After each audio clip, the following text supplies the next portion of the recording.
Merci de laisser un message après le bip sonore. Message reçu le 27 mai 2023 à 8h53 du matin. Bonjour Anne-Fleur, j'espère que tu vas bien, ça fait longtemps qu'on ne s'est pas parlé. C'est Julie, du coup de la saison 2 et je voulais te donner un petit peu de mes nouvelles.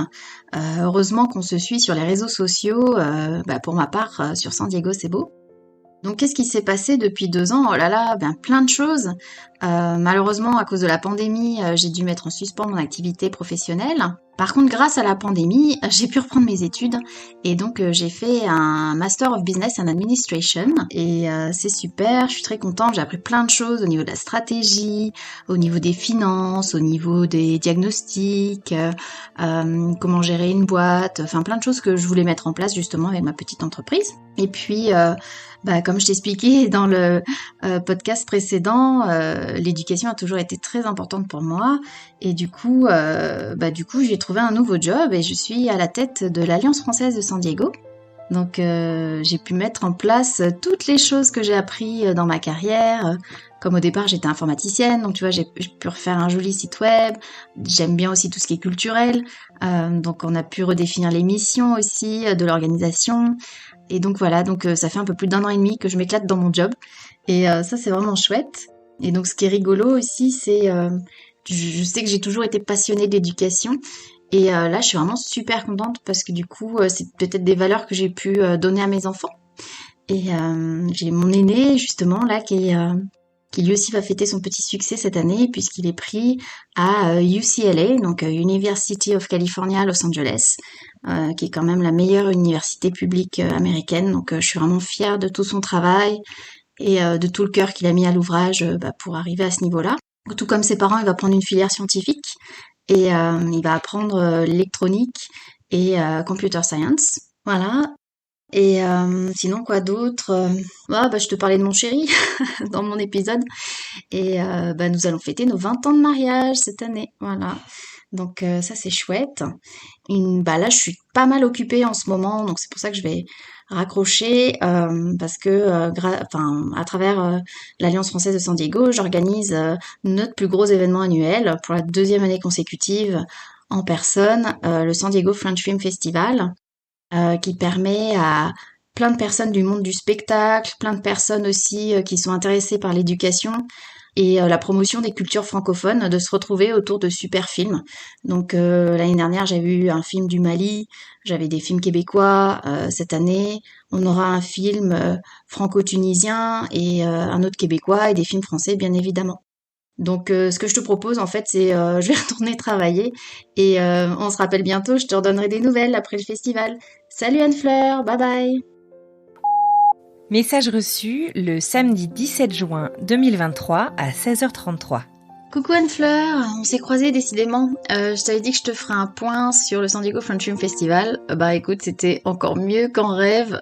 C'était beaucoup de boulot avec ma collègue Laurence et moi-même, ainsi que tous les volontaires à organiser. Mais c'était vraiment, vraiment super sympa. On a eu 3 jours de folie avec notre marraine, l'actrice Laura Weisbaker. On a eu des cérémonies dans la cérémonie, c'est-à-dire qu'on a eu une remise de médailles de chevalier des arts et des lettres, ce qui est assez rare, il y en a que 90 par an, à un art publisher, comme on dit ici, qui est très connu et qui a fait énormément pour promouvoir les peintres impressionnistes et les musées français, tels que Quai d'Orsay, musée du Louvre ou bien Christo aussi en tant qu'artiste. Et après on avait une autre cérémonie dans la cérémonie d'ouverture qui était organisée par la Champagne International Academy, qui était une cérémonie traditionnelle napoléonienne. Donc dans laquelle certaines personnalités pouvaient sabrer le champagne, voilà, et nous on pouvait en profiter et le boire après, donc c'était quand même pas mal. Notre cérémonie d'ouverture a commencé par un film franco-tunisien qui s'appelle Cendre Achise de Mehdi Adjouri, et c'était vraiment un beau film qui parlait de la colonisation en Tunisie, et puis aussi d'une belle fin pacifique qui était très très belle et à garder en tête. Et après, c'était suivi de la USA Premiere, comme on dit ici, du film L'Astronaute de Nicolas Géraud, et avec Nicolas Géraud et aussi Mathieu Kassovitz, et qui a reçu un succès fou, et le public était vraiment enchanté de ce film-là qui nous a fait voyager dans l'espace. Et donc ça, c'était le dimanche. Le lundi, on a suivi par une super USA première aussi d'un film québécois, Le Plongeur, The Dishwasher.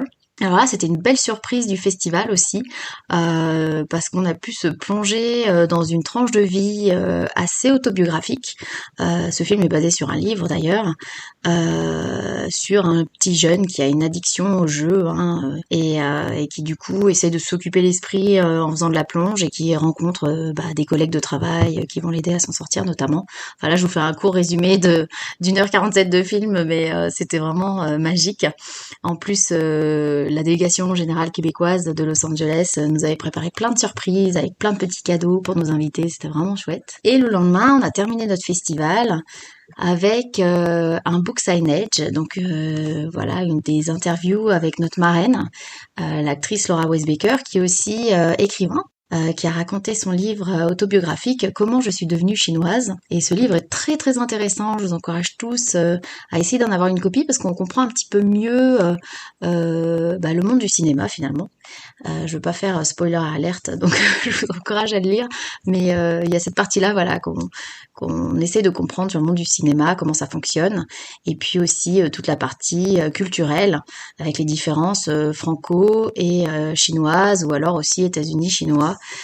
C'est un livre très très bien écrit, et franchement c'était un plaisir de rencontrer cette actrice mondialement connue et très très reconnue en Chine notamment, qui est d'une simplicité folle et d'une gentillesse mais tellement incroyable. Donc voilà, et on a continué par un dernier film pour clôturer notre festival, Mascarade. Cette fois-ci on voyageait dans la French Riviera, donc dans la Côte d'Azur, et comme j'y ai vécu longtemps à Mougins, je reconnaissais tous les paysages, donc c'était extraordinaire. Même il y a un restaurant, à un moment il parle de l'abricotier, je me dis non, c'est pas vrai, j'y suis allée. Donc c'était un film chouette, vraiment, qui a plu aussi au public. Et donc voilà, donc écoute, on est post cérémonie, post festival, et c'était vraiment un super chouette moment. Donc je vous encourage, à tous ceux qui écoutent ce podcast, à tous ceux qui sont près de San Diego, à venir nous rejoindre l'année prochaine, en 2024, pour le prochain San Diego French Film Festival, organisé par l'Alliance française de San Diego, parce que c'est vraiment un moment super sympa de partage, de joie, de bonheur, d'émotion, à réaliser tous ensemble. Voilà, et écoutez, je vous fais à tous un bisou, et puis Anne-Fleur, on essaie de se parler en vrai. Salut!